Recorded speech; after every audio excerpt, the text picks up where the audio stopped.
And there's a point where someone says, we're losing him. And so they pull the body out. And just as they say that, Louis leaves his body. Louis is up there with me at the roof of the tent, watching them put the body on this gurney. And Louis has this awareness like, wow. He knows from his study and his contact before with Ken Ring and all that. He's read a number of books on near-death experience. He knows he's having a near-death experience, and he wants to maximize, he's into maximizing everything, right? So he's hoping before they bring him back, he goes to the light. He has a deeper experience, and so he's kind of focusing his attention on not coming back too soon. And he's kind of out there now. He's in this realm. He's not any longer even aware of his body. He's outside the tent. He's just floating in space. And he has this intention to go through the tunnel and see the light. Anyway, his mind, his egoic brain is fixated on a question. Like, is this a good thing or a bad thing? What's happening now? If I'm dying, my person and body, if it's dying, is that a good thing or a bad thing? And then there's this thought of, I came with these two friends of mine. They're going to be really upset. They're going to be really disappointed when they don't find me after the race. And then eventually they learn that I'm dead or in the hospital or something. Isn't that kind of inconvenient? And these people that I'm supposed to visit tomorrow in Maine, this is what's going on in Louis' brain. These people that are expecting me tomorrow in Maine, I won't show up and because I'm dead, and that's going to be pretty disappointing to them. And then of course there's my mother. She'll be very disappointed that her son is dead. So the ego is getting these messages that this is a bad thing. But he goes just a little further in his consciousness, and he gets to this point where suddenly there's this voice that speaks to him, right? My voice, saying to him, there's no good thing or bad thing. Everything just is. Okay, there's the message.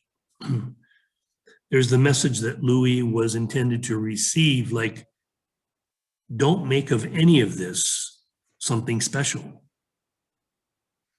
Okay, really important that Louis, as he fulfills his destiny, as he's doing now, many years later, doesn't take this seriously, doesn't think this is special.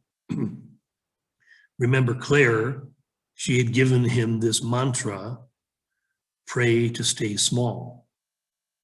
Like, the key to this evolution for you, for anyone, is to recognize that it's not you. It's this connection that you have made. You yourself ideally stays small. You don't take it personally. You don't think, oh, wow, there's something great about me. There's something special about me. No, it's like Jesus saying, of myself, I am nothing. The Father, he doeth the work. That we, as a portal, are simply that. We're an empty vessel, a communication device through which it is great, okay? So sought through prayer and meditation to improve our conscious contact with God, praying only for the knowledge of his will for us and the power to carry that out. This was the whole meaning of this time for Louis, this 3-year rebirthing in the womb of Amherst, was to become very clear in his understanding of his relationship with God, with the divine, and having become fully willing to carry that mission out. Okay, so this was again something that he saw early in life in his very young vision, but now it was becoming like embedded in his tissue, okay, in his cellular tissue, this awareness of his function And it wasn't anything special. It was something that anyone could do if they said yes to the voice, if they became willing to give their life over in service to the divine.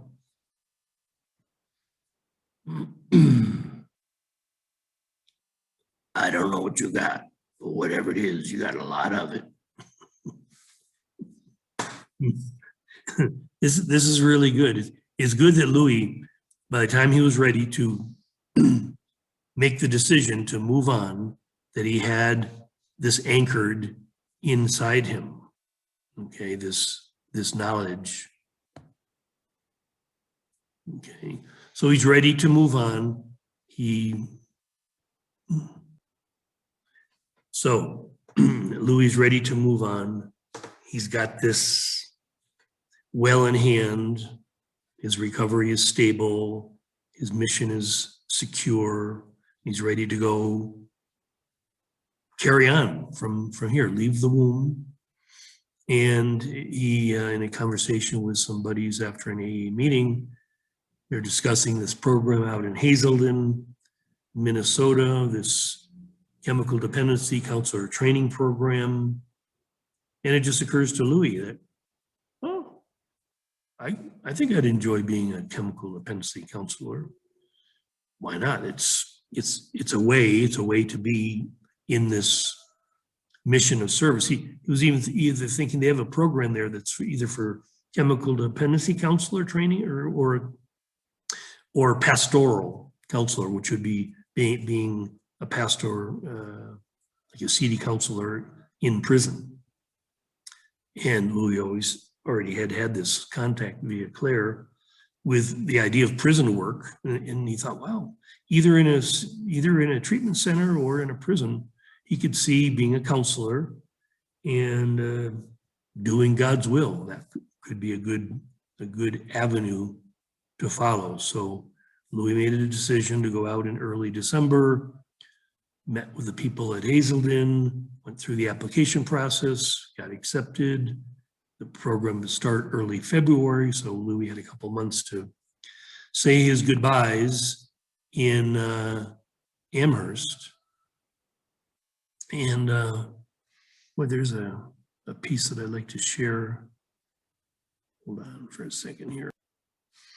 I wanted to find this quote for Louis. When Louis met with a group of friends, a little goodbye party for leaving Amherst, he had made some really deep heart connections the first time in his life that he had found this. It was very beautiful, very powerful.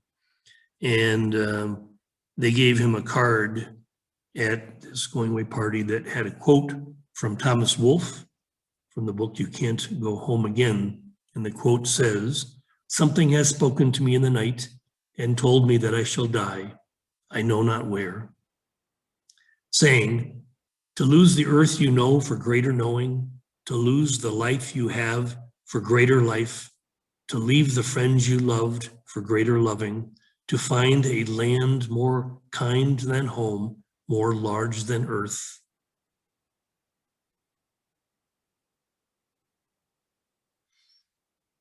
It was a beautiful, beautiful experience. And, you know, it might have seemed more obvious, like, why wouldn't Louis just stay in Amherst?